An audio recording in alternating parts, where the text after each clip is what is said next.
আসসালামু আলাইকুম। আমি মনু উড়িষ্যা থেকে বলছি। কেমন আছেন আপনারা? আশা করি ভালো আছেন। এই যে আর একটা নতুন ভিডিও নিয়ে চলে আসলাম।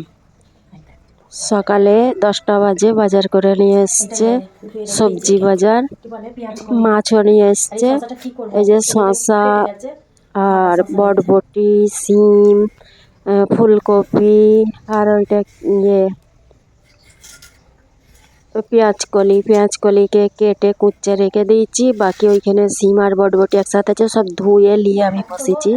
কেন এই যে পানিগুলো ঝরে গেলে তারপরে যেগুলো না রান্না করব সেইগুলো আমি সব উঠিয়ে দিব, সেই জন্য আমি ধুয়ে ধায়ে সব নিয়েছি। তারপরে এগুলো আমি কাটতে বসেছি, ধুয়ে ধায়ে কাটতে বসেছি। তারপরে ফের ধোবো, ওই জন্য বাজারের জিনিস নিয়েছে সেই জন্য ওইগুলো আমি কি ধুয়ে নিয়েছি আগে হাতে করব বলে। আর এই যে সিমলা মির্চি আছে, সিমলা মির্চি আগে দুটো লেগেছে, এইগুলো কেটে রাখতে হবে। সিমলা মির্চি কেটে আইসে ঢুকে দেবো, মোটর সিমগুলো পুরো সরু সরু সিম। শসা কাটা হয়ে গেছে, সিমলা মির্চি আমি ভাজছি, আর বরবটি, সিম ওইগুলো সব একই সরু সরু, তো সেইগুলোকে আমি আলোক করছি। এই যে ফুলকপি দিয়ে আলু দিয়ে মাছ দিয়ে রান্না করব।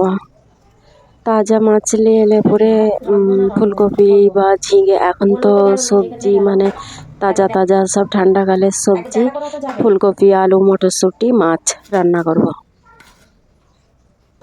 এই সব কেটে কুটে নিচ্ছি। মাছও ওইখানে আমি ধুয়ে ধায়ে রেডি করে রেখে দিয়েছি।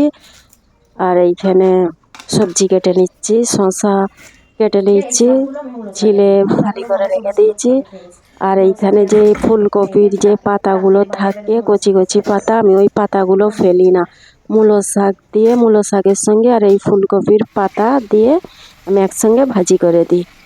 আর এই যে ফুলকপিকে ধুয়ে 3-4 বার পানি দিয়ে ধুয়ে তারপরে ফের ভালো পানি দিয়ে আমি ভিজিয়ে রেখে দিয়েছি। যখন রান্না করব তখন তুলে দেবো, না এটা আলু লাল হয়ে যাবে সেই জন্য। আর এই কড়াটায় আমি খালি মাছ রান্না করি। মাছের কড়াইটা আমি মাছ মাংস সব হাঁড়ি আলোক আলোক হাঁড়িতে আমি রান্না করি। আর এই হাঁড়িটাতে সিরেফ আমি মাছই করি।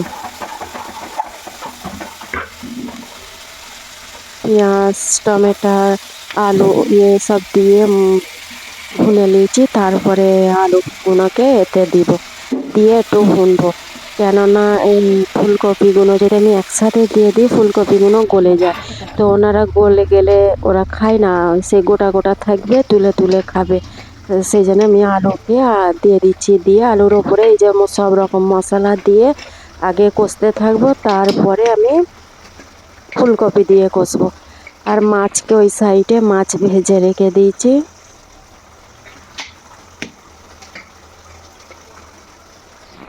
আর আমি এইটা রবিবারের রান্না।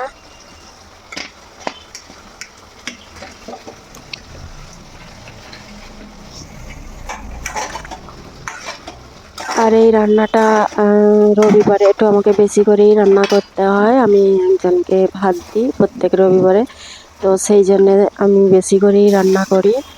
কেন কাউকে দিতে গেলে একটু বেশি করেই করতে হয়। তো ওই যে সিম, এর সঙ্গে একটু আমি সিমলা মির্চি দিয়েছি, আর এতে মটরশুঁটিও কেটে দিয়েছি। আর ওপরে একটু এই যে পেঁয়াজ কলি দিয়ে দিব। তারপরে এই যে সব দিয়ে ভালো করে ফের একে ভুনে নেব।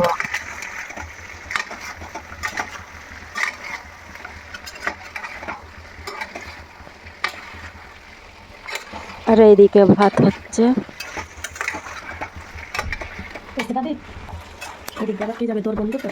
অনেক তাড়াহুড়ো করেই রান্না করতে হয়, কেন ছোটবেলা টাইম শর্ট হয়ে গেছে।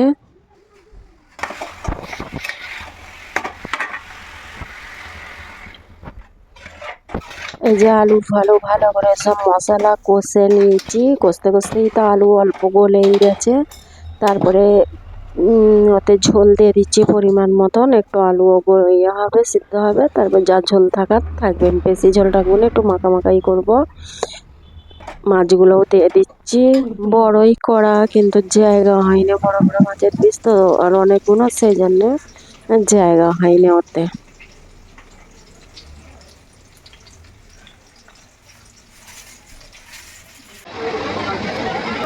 আর এই যে রান্না বাড়া হয়ে গেছে, বাকি মাছগুলো আমি এইদিকে ভেজে নিচ্ছি কড়াই। আর রান্না বাড়া সব হয়ে গেছে। খাওয়া দাওয়ার পরে আমরা সন্ধ্যের সময় সন্ধ্যে 7টা বাজে, তখন আমার বাবুর ফাংশন ছিল স্কুলে, তো আমরা সব দেখতে গেছি। অনেক ভিড় হয়েছিল এখানে, আর গরমও অনেক গরম লাগছিল। ফের লাস্টে ফ্যান চালিয়ে দিলাম, মশলাও অনেক কাটতেছিল। তো বসে বসে দেখছিলাম ফাংশনটা, লাস্ট খতম হয়নি, আমি চলে এসেছি। অনেকক্ষণ গেছি আর ভালো লাগে না, সেজন্য আমি চলে আসছি লাস্টে, আর দেখিনি। যত দূর দেখার দেখেছি আর দেখিনি, চলে এসেছি।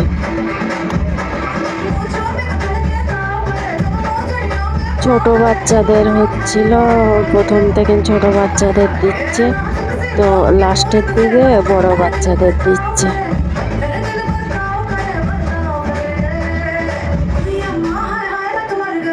যাক, ভিডিওটা দেখতে থাকেন, ভুল ত্রুটি হয়ে থাকলে ক্ষমার দৃষ্টিতে দেখবেন।